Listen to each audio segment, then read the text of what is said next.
Hi viewers, so welcome back to Rich King Coaching YouTube channel. For this series, as some of you might have already seen, I have the wonderful Meike here. Hi. Thanks for joining us, Meike. And we're looking at the highest point of the bounce timing, particularly in the front of the court, and particularly on how that can be effective at taking time away from your opponent, making your whole life easier and more efficient when you're playing the game.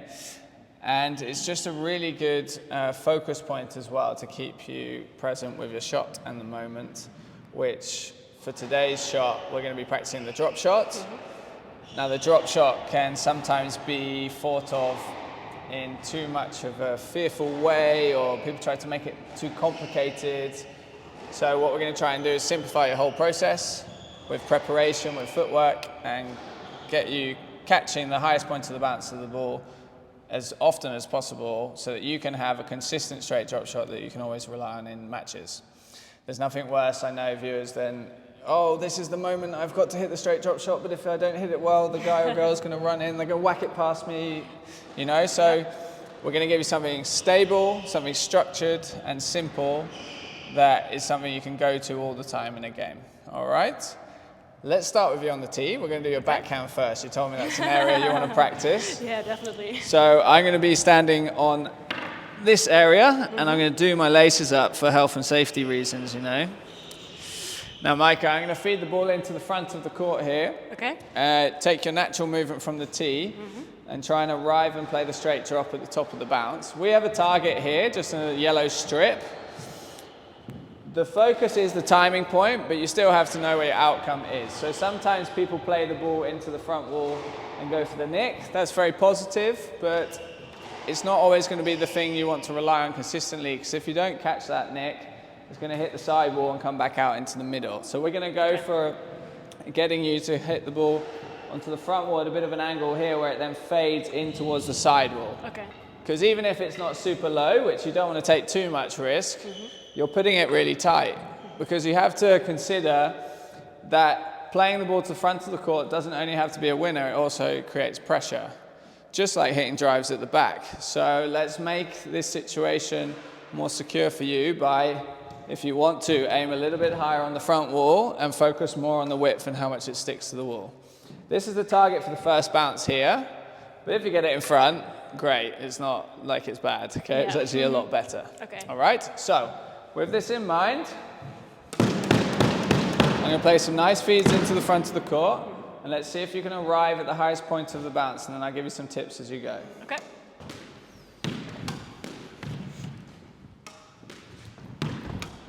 Good, that was good timing. Watch the bounce first. Yeah, it's a good moment.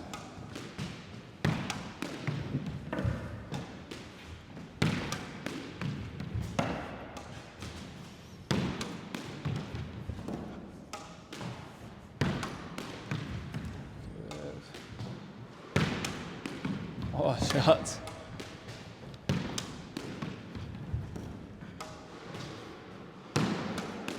Wow, I tell you what, having that focus point at the top of the bounce is already helping your drop shot here massively. So, yeah. This is a fantastic drop. Is this how you usually play them? No, I usually play them in the tin. So you see, even just by one focus point, Yeah, that I is think so helping yeah. everything, you know? Because I was going to tell you a little bit to make sure that you keep your racket head above the ball. Having seen you in the previous video, you were dropping your racket down as you then went to hit it. But now, because you're focused on that moment, everything's getting in place in time. Yeah, I guess, yeah. Yeah, so that's a really important tip, is like by the simplicity of the outcome of when Meike is trying to hit the ball, you're organizing your body in position in the right place. Yeah. One thing I will also say is, have you thought about your grip and holding it quite low down on the racket? I don't think about my grip ever, no. Yeah, so it's not bad, but what I would say is you hold it very low. Low, yeah. Okay, now I would always teach a preference of mid to high, depending on what you want. Low is okay, but it means that you're going to have a bigger swing and a longer lever. Yeah. So when you're standing this far in the court and you only need the ball to go a certain distance, it's quite a big movement and range of swing, so it's a lot harder to control. Yeah. I hold mine very, very high, but for instance, this is like a short, punchier swing, whereas if I had it down low, you see there's a lot more movement and variation in my wrist. Yeah. Okay, so just have a little go at that. We'll do a couple more here. Still good timing. So keep focused on the highest point of the bounce. Keep that racket head above the ball. Don't drop it. So just before you're hitting it, you're dropping your racket down. Nice. It's much better to go low in the legs than drop your racket, okay? So keep that racket up. Good. And bend more through the hips and the knees. Great shot. Nice, very good. You see how Meike got down low there as she's playing the shot? Enables her to keep the height of the racket to be more threatening. Another target, lovely. That's perfect. In fact, we're going to end on that one. That was a perfect example. So now Meike's got her racket head up. She's showing some threat to her opponent. It's looking pretty secure. Was that fair to say? Yeah, it felt secure, yeah. Yeah, and you've kind of gone down low into the shot here now with your legs, meaning you can keep the height of the racket as you play it, the ball. Whereas if you don't go down, you're going to have to improvise and drop your racket head down, which is going to cause the ball to lift up. Okay. That's really good. Yeah. Nice work. Thanks.